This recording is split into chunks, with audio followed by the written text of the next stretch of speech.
Let's watch this video so that I have some 1 or 2 things to tell you. Let's watch this video. Break up open later. I am sorry I can't be your wife. Dear Chandra Jongo, I am writing this with a heavy heart, but I need to be honest with you and myself. After much reflection on our relationship and proposed marriage, I have made the difficult decision to end our engagement.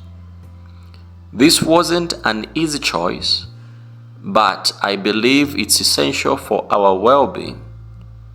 Unfortunately, the physical violence in our relationship has become unbearable. My upbringing and values don't condone violence as a means of resolving conflicts. I wish I had ended things earlier, but I'm grateful to be taking this step before it's too late. Recent events have shown me the gravity of the situation, and my safety must be my priority. No one deserves violence in a relationship. You are an amazing person, and I will always treasure our memories. I wish you all the best in your future endeavors. Please seek help to address your anger issues, as I truly care about your well-being. Wishing you peace and growth. Deofista Sibanda. Such a beautiful couple. Somebody said, if you get on a wrong train or a wrong bus, make sure you drop off at the first station. The longer you take to disembark, the more expensive the return trip is going to cost you. There are a lot of things that give you a lot of red flags in relationships. And 3/4 of the things are the things that you can relate to. You know what you don't like about your partner. You know what your partner does that hurts you every day. Especially when you are in a courtship period, dating period. That is the period of knowing each other inside out. It is a probationary period. What you don't like, what is unchangeable, but does not sit well with you, gives you the more control over your decisions.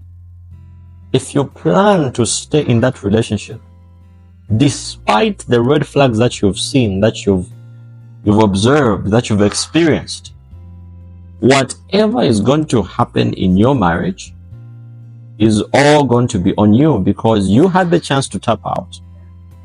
I always say a broken relationship is better than a divorce. So if you have the power to tap out when you see those red flags are not changing, especially on violence, especially too on infidelities, cheating, such characteristics of a person do not change even in marriage. Marriage does not fix dysfunctions. Marriage opens the eyes much wider to the things that you literally needed to see in small quantities.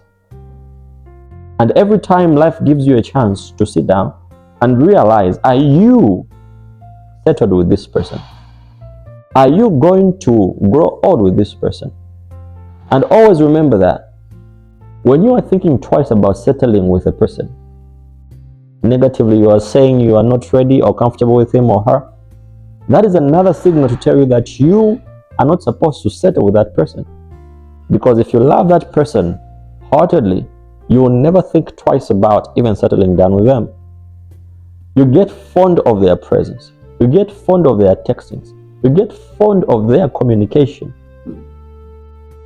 But when you think twice about them, their behavior, their words, their actions, man, just step out while this is never too late. Step out and God will give you grace for that, because that's time that you observe things that never change about that person is the grace period God gives to let you make your own decisions, because He's made us the free moral agencies. And I'm addressing also to men who have the power not to love their women correctly, but they have the power to lay hands on their women. These days, things have changed. Even women are doing the same. They are laying hands on their husbands or boyfriends. It is not supposed to be that. Love is a beautiful thing. Such characteristics are blaming and quoting love to be a very, very bad thing to get into.